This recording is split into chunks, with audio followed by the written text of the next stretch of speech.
Halo Sobat Balnews pencinta sepak bola Indonesia, tentunya di Timnas Indonesia. Baiklah, kami punya penawaran khusus untuk teman-teman yang mau ikut bergabung join menjadi member kita.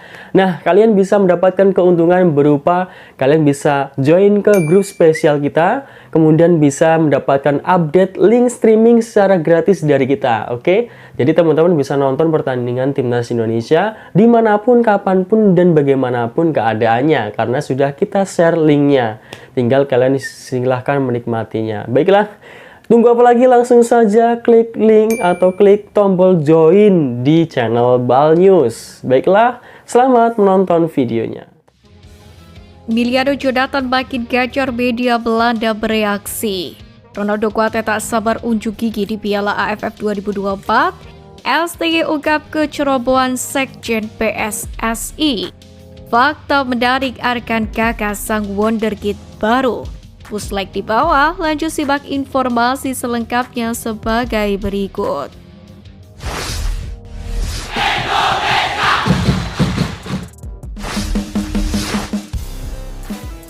STY ungkap kecerobohan Sekjen PSSI. Pelatih Timnas Indonesia Sintayong mengungkapkan pengalaman mengecewakan yang pernah dialaminya bersama dengan PSSI. Insiden itu terjadi saat putaran kedua kualifikasi Piala Dunia 2026, di mana persiapan logistik untuk tim dianggap kurang maksimal. Dalam jadwal awal, Timnas Indonesia dijadwalkan melakoni pertandingan kandang melawan Filipina, yakni setelah menghadapi Irak di laga tandang. Namun rencana itu berubah karena Indonesia menjadi tuan rumah Piala Dunia U17, sehingga semua stadion nasional digunakan untuk keperluan turnamen itu. Alhasil laga melawan Filipina pun diubah menjadi laga tandang. Masalah muncul ketika persiapan perjalanan tidak sesuai dengan harapan. Sintayong menjelaskan bahwa tiket penerbangan tim tidak disiapkan dengan baik oleh PSSI. Bahkan tim terpaksa duduk di kelas ekonomi selama perjalanan puluhan jam menuju Irak dan Filipina.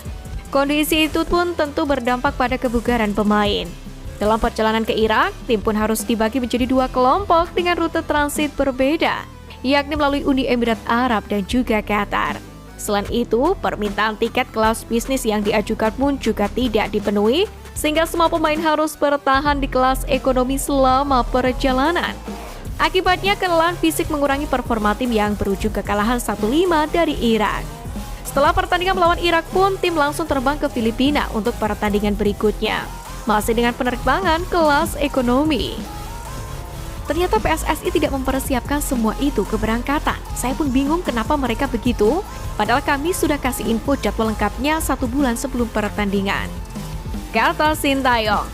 Menariknya, menurut Sintayong, Erick Thohir sama sekali tidak mengetahui kondisi penerbangan tim karena tidak menerima laporan dari Sekjen PSSI pada saat itu.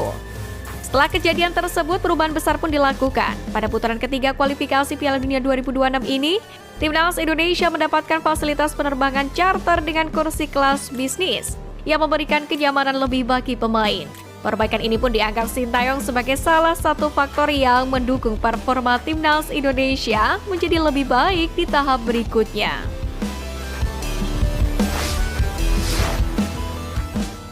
Fakta menarik Arkan Kakak sang wonderkid baru.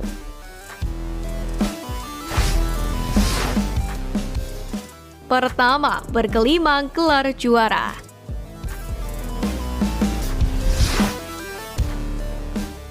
Arkan Kakak merupakan salah satu pemain yang punya rekam jejak cukup mentereng jika melihat kiprahnya bersama tim nasional. Sebab Kakak sendiri telah mencatatkan penampilan yang merentang panjang sejak bersama U16. Ketika itu dia sukses membantu Timnas Indonesia U16 meraih gelar Piala AFF 16 2022. Kemudian pemain asal Blitar ini pun kemudian melanjutkan kiprahnya bersama Timnas U17 di Piala Dunia U17. Tahun berselang, Kakak mulai mendapatkan tempat di skuad Timnas Indonesia U19 Aswan Indra Syafri. Di level ini dia pun kembali merasakan gelar juara ketika berjuang bersama dengan rekan-rekannya di Piala AFF U19 2024. Kedua, pencipta rekor bersejarah.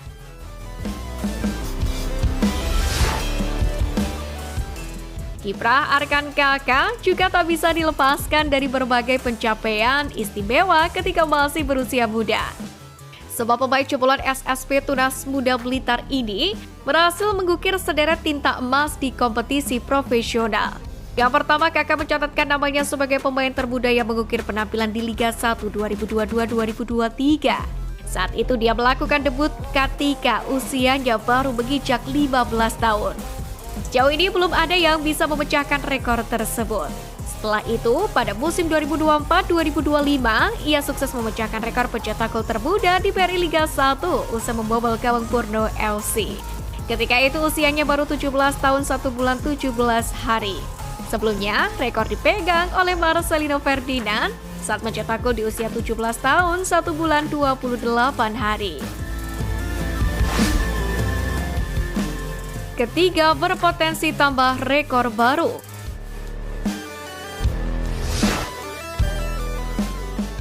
Kesempatan yang didapatkan oleh Arkan Kakak untuk memperkuat timnas Indonesia di Piala AFF 2024 ini tentu membuka peluang terciptanya rekor baru. Salah satunya yakni status sebagai pencetak gol termuda di timnas Indonesia di Piala AFF. Rekor ini sebelumnya dicatatkan oleh Marcelino pada Piala AFF 2022.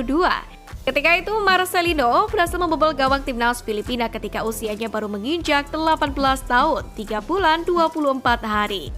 Jika Kakak mampu mencetak 1 gol saja di Piala AFF ini, dia tentu akan memecahkan rekor tersebut. Jadi sanggupkah pemain asal Blitar ini kembali mencatatkan tinta emas bersama skuad Garuda?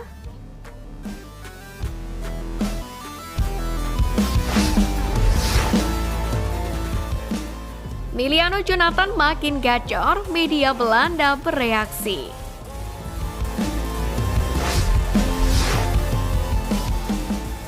Pemain keturunan Indonesia asal Depok Miliano Jonathan kembali tampil gemilang bersama Vitesse Arnhem di RC Divisi alias kasta kedua Liga Belanda 2024-2025 usai comeback dari cedera. Tak tanggung-tanggung Miliano Jonathan langsung mencetak 1 gol dan juga 1 assist ke gawang Helmond Sport untuk membawa Vitesse menang 2-1 dalam laga yang digelar pada Sabtu 30 November dini hari. Dengan demikian, dari 15 laga yang sudah dijalani bersama Vitesse di kasta kedua Belanda ini, Miliano Jonathan sudah mencetak 9 gol dan 4 assist.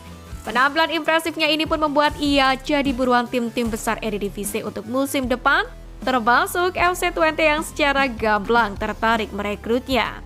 Baru-baru ini, pemain keturunan Depok itu pun juga mengakui telah melakukan pembicaraan dengan SC Heerenveen, Go Ahead Eagles, dan FC Utrecht. Sementara terkait peluang membela Merah Putih, Miliano Jonathan mengaku terbuka untuk memperkuat timnas Indonesia setelah mengakui pernah mendapatkan tawaran dari PSSI. Namun, Miliano Jonathan baru akan mengambil keputusan di akhir musim untuk menentukan pilihannya dalam membela timnas Indonesia atau Belanda. Terlepas dari hal itu, penampilan gemilang Miliano Jonathan ini pun mendapatkan sorotan langsung dari salah satu media Belanda, Twente Insight. Target FC Twente, Jonathan mencetak gol ke-9 musim ini dan memberikan assist. FC Twente terus mengawasi Miliano Jonathan muda. Tidak mengherankan jika ada banyak ketertarikan dari Eredivisie terhadap bakat Vitesse itu. Demikianlah tulis media tersebut.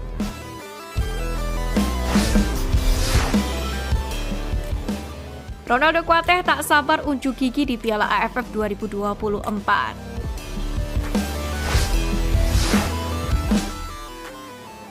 Gelaran Piala AFF 2024 edisi tahun ini, Sintayong mempercayakan timnas Indonesia di tangan mayoritas para pemain mudanya. Dan nama Ronaldo Kuateh menjadi salah satu nama pemain dari 33 nama yang telah dipanggil Sintayong untuk mengikuti pemusatan latihan skuad Garuda jelang laga ini.